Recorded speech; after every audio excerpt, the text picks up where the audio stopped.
দর্শক, নুরুল হক নূর হাসপাতালে আইসিইউতে ঢাকা মেডিকেল কলেজের, সেটা আমরা সবাই জানি। তার অবস্থা কি সেটা নিয়ে দোটানার সৃষ্টি হয়েছে।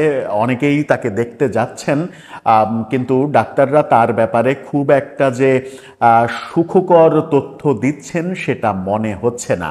নুরুল হক নূরের এই ঘটনাকে কেন্দ্র করে বাংলাদেশের রাজনীতি উত্তপ্ত হচ্ছে। আজকে সেই উত্তপ্ত রাজনীতির প্রেক্ষাপটে প্রধান উপদেষ্টা আবারও সংলাপের আয়োজন করেছেন। বিএনপি, জামাত, এনসিপির সঙ্গে আজকে প্রধান উপদেষ্টা বসবেন, তারপরে পর্যায়ক্রমে অন্যান্য দলগুলোর সঙ্গেও বসবেন। তার মানে হচ্ছে যে এক ধরনের ভীতিকর পরিবেশ তৈরি হয়েছে, এবং সেই ভীতিকর পরিবেশ কিভাবে তৈরি হলো সেই আলোচনাও বিভিন্নভাবে চলছে। কিন্তু আমরা স্পেসিফিকলি এই ভিডিওতে আলোচনা করার চেষ্টা করব যে নুরুল হক নূরের আঘাতটা কতটা গুরুতর, হাসপাতালে তার ঠিক এই মুহূর্তে কি অবস্থা, সর্বশেষ ডাক্তাররা কি বলছেন, কোন দিকে যেতে পারে পরিস্থিতি।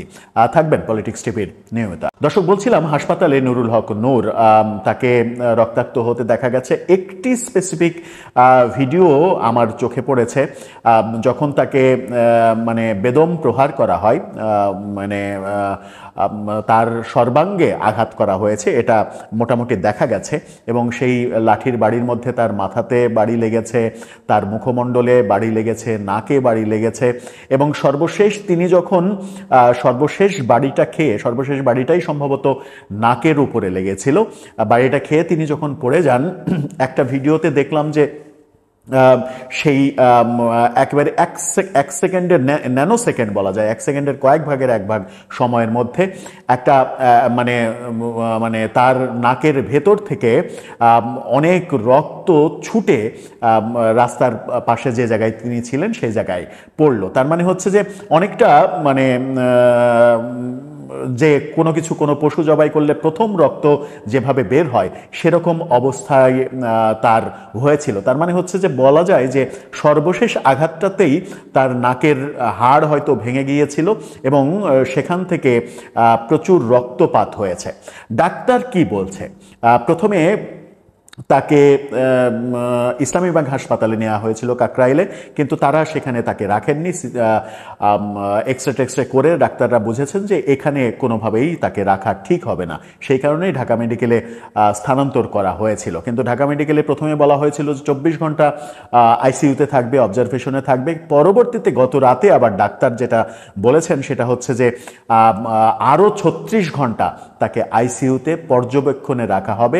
তার আগে পর্যন্ত বলা যাবে না যে তিনি আশঙ্কা মুক্ত কিনা।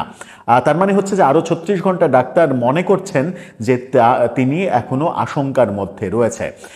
কি এমন হলো যে তার মানে অবস্থা আশঙ্কাজনকই থাকবে?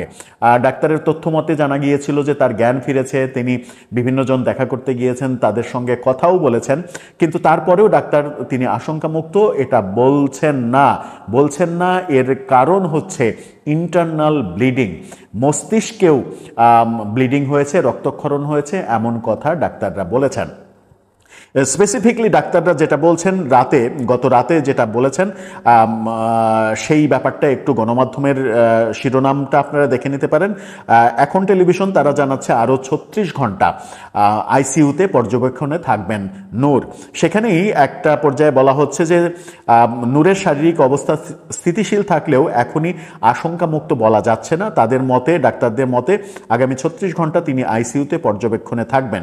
এই সময়ের মধ্যে তার মস্তিষ্ক, স্নায়ু ও অভ্যন্তরীণ রক্তক্ষরণের অবস্থা পর্যবেক্ষণ করবেন, অর্থাৎ বিভিন্ন জায়গায় তার ইন্টারনাল ব্লিডিং হচ্ছে। এরপর পরিস্থিতি পর্যালোচনা করে পরবর্তী চিকিৎসা পরিকল্পনা তারা গ্রহণ করবেন। জরুরি বিভাগের চিকিৎসকরা জানিয়েছেন নূরের মাথায় গুরুতর আঘাত লেগেছে, এছাড়াও তার নাক ও চোয়ালের হাড় ভেঙে গেছে। এটা একটা বড় ব্যাপার। স্পেসিফিকলি এই প্রথম জানা গেল যে তার নাক, যেটা বললাম প্রথমে যে নাকের হাড় ভেঙে গেছে, ডাক্তাররা নিশ্চিত করছে যে তার চোয়ালের হাড়ও, মানে লাঠির বাড়িতে তার চোয়ালের হাড়ও ভেঙে গেছে। সেটা তার জন্য বড় যন্ত্রণাদায়ক হবে হয়তো আগামী বেশ কিছুদিন। এবং তারা বলছেন যে মস্তিষ্কেও হালকা রক্তক্ষরণ দেখা যাচ্ছে। অর্থাৎ এই পর্যায়ে এসেও তার মস্তিষ্কে রক্তক্ষরণ দেখা যাচ্ছে, যেটা খুব একটা সুখকর কথা নয়। কারণ মস্তিষ্কে রক্তক্ষরণ কিন্তু ভয়াবহ একটা ব্যাপার। মস্তিষ্কে রক্তক্ষরণের কারণে যে কোনো মানুষের তাৎক্ষণিকভাবে যে কোনো সময় মৃত্যু হতে পারে। আমরা প্রত্যাশা করব সেরকম দিকে যেন ঘটনাটা না যায়। তার চিকিৎসা সহায়তার জন্য একটি বিশেষ মেডিকেল বোর্ড গঠন করা হয়েছে, যেখানে নিউরোসার্জারি, ইএনটি, চক্ষু ও মেডিসিন বিভাগের বিশেষজ্ঞরা রয়েছেন, এটা জানানো হয়েছে ঢাকা মেডিকেল কলেজ থেকে। তার মানে তার এই আঘাতকে কেন্দ্র করে রাজনীতি যেমন উত্তপ্ত হচ্ছে, আমরা দেখেছি গতকালকে আবারও জাতীয় পার্টির প্রধান কার্যালয়ে আক্রমণ করা হয়েছে।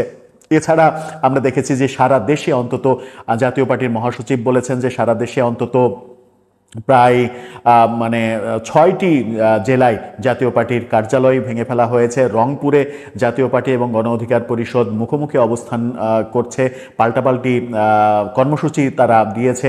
রংপুরে জাপার নেতা বলেছেন যে জাতীয় পার্টির অফিস ভাঙতে গেলে যে ভাঙতে যাবে তাদের হাড় ভেঙে দেয়া হবে। এরকম উত্তেজনাকর পরিস্থিতি কিন্তু বিরাজ করছে। আবার জাতীয় পার্টির পক্ষ থেকে এটাও বলা হয়েছে যে তারা, জাতীয় পার্টির মহাসচিব বলেছেন যে আমি নামাজ পড়ে নূরের জন্য দোয়া করব, এরকম ব্যাপারও বলেছেন। ব্যাপারটা খুব চমক লাগানো ব্যাপার। আবার জাতীয় পার্টির অন্য নেতারা বলেছেন যে নূরের এই আঘাতটা তার নিজের কর্মফল, সে যে কাজ করেছে তার কর্মফল সে নিজে ডেকে এনেছে, এরকম মতামত আমরা শুনছি। রাজনীতিতে বহু মতামত শুনছি, কিন্তু নূরের এই পরিস্থিতিটা যদি খারাপ দিকে যায়, আমরা প্রত্যাশা যেটা করি না সেই দিকে যায়, তাহলে বাংলাদেশের রাজনীতির যে অস্থিরতা, সেই অস্থিরতা কোন দিকে যাবে সেটা অনুমান করাটাও দুঃসাধ্য। আমরা প্রত্যাশা করব যে তিনি দ্রুত সুস্থ হয়ে উঠবেন এবং সুস্থ হয়ে পুনরায় তিনি রাজনীতিতে ফিরবেন। তাকে নিয়ে প্রচুর বিতর্ক রয়েছে, বহুভাবে অনেকেই সমালোচনা করেন, কিন্তু বিতর্কের পরেও তিনি যেহেতু বাংলাদেশের একজন রাজনীতিবিদ এবং তরুণ রাজনীতিবিদ, ডাকসু থেকে উঠে এসেছেন, 18-র কোটা আন্দোলন থেকে উঠে এসেছেন। এক সময় যদিও তিনি ছাত্রলীগের রাজনীতির সঙ্গে জড়িত ছিলেন, ছাত্রলীগ থেকেই এসেছেন, যে সমালোচনাটাও রয়েছে তাকে কেন্দ্র করে, বৈষম্য বিরোধী আন্দোলনের অনেক নেতাদের ব্যাপারেও যে সমালোচনাটা রয়েছে, যে একসময় সবাই ছাত্রলীগ করত, তারপরে এসে বিদ্রোহ করে আওয়ামী লীগ ছাত্রলীগের বিপক্ষে গিয়েছে। তো বিদ্রোহ তো যে কোনো সময় যে কেউ করতেই পারে। একটা সময় 71-এর আগে থেকে 71-এর পর 75 পর্যন্ত তো বাংলাদেশের বেশিরভাগ মানুষই আওয়ামী লীগ করত। তো তারপরে আমরা দেখলাম যে বিএনপি যখন গঠিত হলো তখন তো আওয়ামী লীগ থেকে অনেকেই বিএনপিতে চলে এলেন। তারপরে জাতীয় পার্টি যখন গঠিত হলো তখন তো আওয়ামী লীগ থেকে, বিএনপি থেকে অনেকেই জাতীয় পার্টিতে আসলেন। এরকম ঘটনা এখনও আমরা দেখছি। এবি পার্টি যেটা গঠন হয়েছে সেটা জামাত থেকে গঠন হয়েছে বলে শোনা যায়। এনসিপি যেটা গঠিত হয়েছে সেখানেও বিভিন্ন রাজনৈতিক দলের মতাদর্শের লোকদের নিয়েই এখন তৈরি করা হয়েছে। এটাই রাজনীতির নিয়ম। অতীতে অনেক কিছুই করবেন, এখন পরিবর্তিত হবে, সেটাই নিয়ম। সে যাই হোক, ভিডিও বাড়াতে চাই না। আমরা প্রত্যাশা করব খুব দ্রুত নুরুল হক নূর সুস্থ হয়ে যাবেন এবং এই প্রেক্ষাপটে রাজনীতি আর অস্থিরতার দিকে যাবে না। দর্শক, আপনার কি মতামত? আপনার মতামত জানিয়ে লিখতে পারেন আমাদের কমেন্ট বক্সে।